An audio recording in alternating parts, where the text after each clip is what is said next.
32인치 LED TV입니다. 전원이 안 들어오는 건데요. 그래서 뒷면 파워 나사를 풀르고요. 점검을 한번 해보려고 합니다. 자, 그걸 내려놓고 전기를 꽂았으면 전원 표시 LED에 적색이나 또는 녹색이나 또는 청색이 들어와야 되는데 아무것도 안 들어오는 거예요. 그러면 일단 전원이 안 들어오기 때문에 일단 LDO 쪽에 한번 전원을 찍어 보겠습니다. LDO 3개가 있는데 3.27V 그러니까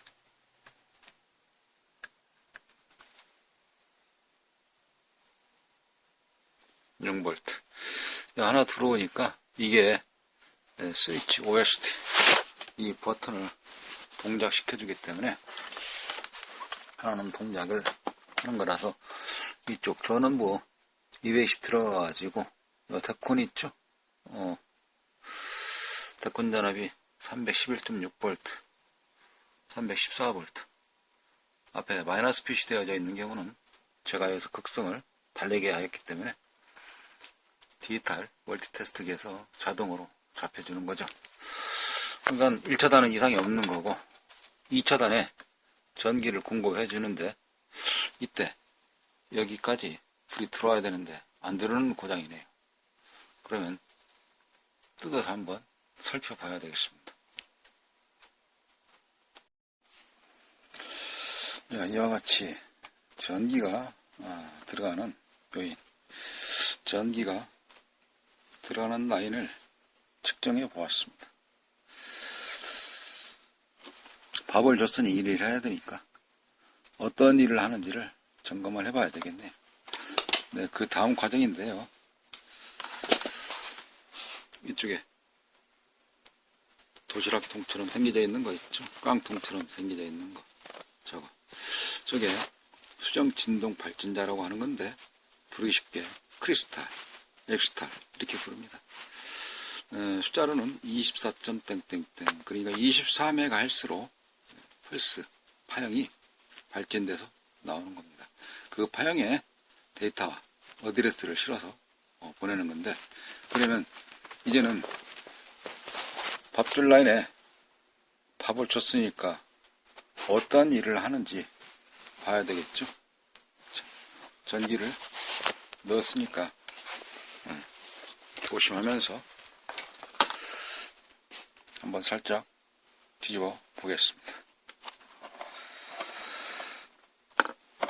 자, 이렇게 보시면 기호가 이거거든요. 크리스탈 기호는 이와 같이 되어져 있습니다. 제자리를 찍어보는데 말이죠. 이렇게 테스트기 가지고 찍어봅니다. 방금 전에 같이 이와 같은 테스트에서는 그 기능이 없어요. 헬스. 근데 이쪽 테스트기에서는 V자 다음에 HZ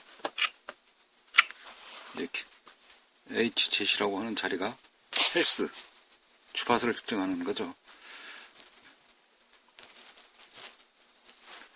그러면 이 디지털 멀티테기에 헬스가 측정이 되기 때문에 이걸 가지고도 이쪽에 있는 크리스탈을 측정이 가능을 합니다.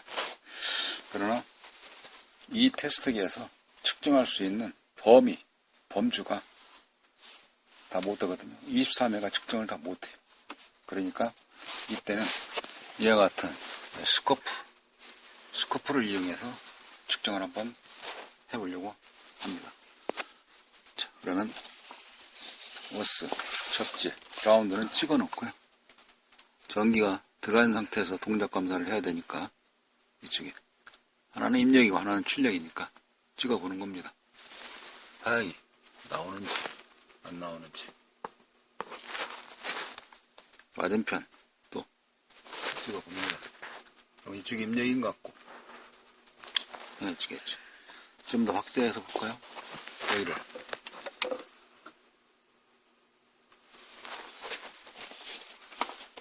디비전 자체 레벨을 1V로 맞춰놓고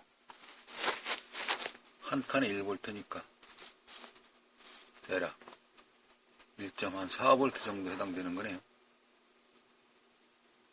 그렇죠. 네, 이거도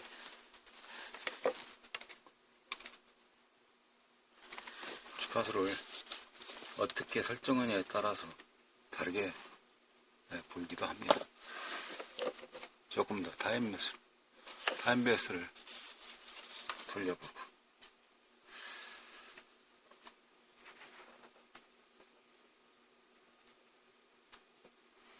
이 일을 하게 됨을 알 수가 있죠.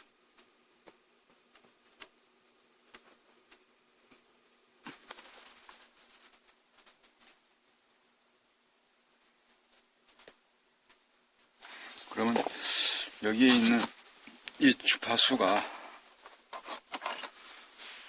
이쪽에 스케일을 통해서 그 옆에 8핀짜리 이거 있죠? 이 8핀짜리 IC의 롬인데 이 롬에 데이터를 주고받는 프로그램이 들어가 있지 않습니까? 그러면 이쪽이 1번인지 또는 2번인지 핀맵을 확인해서 한번 찍어보게 됩니다. 뭔가 움직이죠. 그 반대편 5번 편 한번 찍어보겠습니다. 자, 5번 편 찍었어요. 저렇게 움직인다는 경우는 현재 일을 하고 있다는 거예요. 그러나 저 값이 정상적인지 비정상인지 잘 모르지 않습니까? 그럴 때는 이 롬을 롬라이트를 통해서 롬 작업을 한번 해보는 겁니다. 왜냐? 데이터가 잘못 변질되어져 있기 때문에 동작을 안 할 수도 있거든요. 운영체계가 바뀌게 되면 안 할 수 있기 때문에 어떤 ISP 지거나 롬라이트를 가지고 작업을 한번 해보는 겁니다. 그리고 다음 동작을 보는 거죠. 왜? 일부 요수에 전기가 들어가는 자리 다 확인했지 않습니까? 전기 공급은 다 됐으니까 이번에는 이 일을 하는 내용에 해당되어져 있는 데이터들을 퍼서 나르고 그 번지에 해당되는 그 데이터를 그쪽에 옮겨주고 그런 일들을 해야 되니까 그 과정들을 살펴봐야 되겠죠. 근데 움직이는 것 같은데 정상적인 데이터, 쉽게 해서 내용을 정상적인 걸 가져가는지 파형으로만 보이기 때문에 여기서 101호에 가져갈 것을 102호에 가져가는지 모르지 않습니까? 그러니까 롬 포맷 작업을 한번 해보게 되는 겁니다.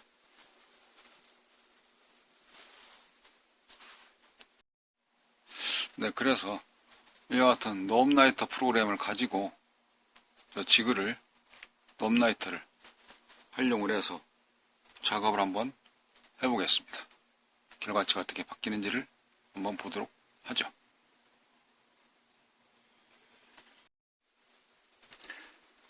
네, 롬 작업을 마치고 전기를 꽂고 이제 확인을 합니다. 짠! 들어왔죠. 네, 이 기쁜 마음 있지 않습니까? 수리 한번 할 때마다 성취감, 희열. 그러면 진짜 이게 켜져야 되거든요. OST 버튼을 눌러봐야 되겠네요. 자, OST 버튼 누릅니다. 색깔이 바뀌어야 되거든요. 그러면 수리가 정상적으로 잘 된 것이고요. 네, 바뀌었습니다. 불이 보이시죠? 자, 끕니다. 그럼 여기 있는 불이 꺼집니다. 그죠? 백라이트 꺼졌다 켜지고, 그러면 수리가 정상적으로 잘 된 것이다 라고 볼 수가 있는 것이죠. 앞에 화면은 말이죠, 뚜껑 다 닫고 확인을 해도 잘 될 것 같다는 생각이 되어집니다. 그러나 다 닫기 전에 한번은 확인해야 되겠죠. 닫은 모습 한번 보여드리겠습니다. 네, 수리하는 과정에서 주의사항이 하나 있는데요. 네, 그렇죠. 전기를 들어가 있습니다.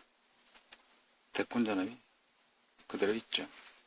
자, 이걸 빼면 조립을 해야 되니까 빼면 전기가 일부 남아 있습니다. 자, 일단 빼보겠습니다.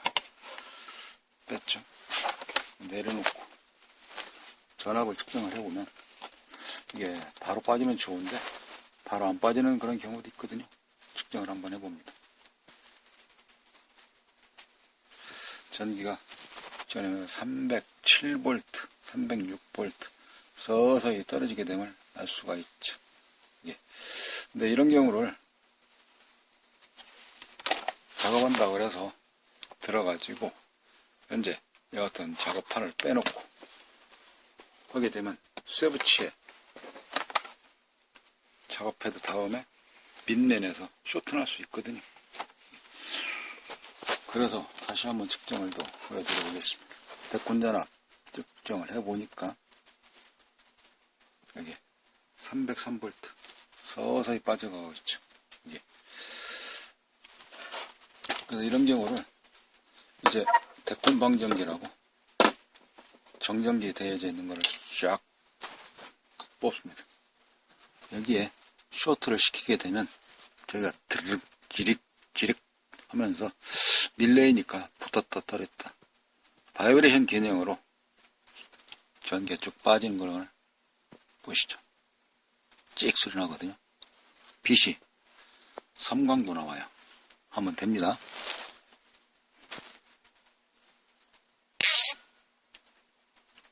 네, 한 번 더 해볼까요? 이제 다 빠졌으니까. 네. 이와 같은 릴레이 방식의 대콘 방전기. 이제 전압을 한번 측정해 보겠습니다. 많이 빠졌죠? 측정을 하니까 4.1, 4.3V. 네, 쭉 빠졌던 부분들이 일부 잔여 모여져서 동시에 뺐기 때문에, 그리고 남아있는 전압은 대략 7V 정도까지 평정될 수가 있습니다. 네, 물론 여기서 이제 저전압이기 때문에 극성을 쇼트시켜도 큰 영향을 안 미치죠. 쉽게 해서 이게 쇠니까 이 쇠를 가지고 쇼트를 시키게 되면 방전이 남아있는 찌꺼기가 또 없어진다 라고도 볼 수가 있는 것입니다. 완충 역할로 그리 될 수가 있죠. 다시 한번 측정을 해볼까요? 전기가 1.4, 1.5V 거의 다 빠졌죠. 이 상태에서 이제 조립을 하게 되면 손으로 만져도 감전 위험도 없고 다 고쳐놨던 거 다시 고장나는 그런 염려도 없을 수 있습니다. 수리를 마치고 화면 잘 나오는지 점검 들어갑니다. 소리 나는지. 자, 리모컨이 없어. 옆에 있는 OS 버튼을 누릅니다. 시켰죠?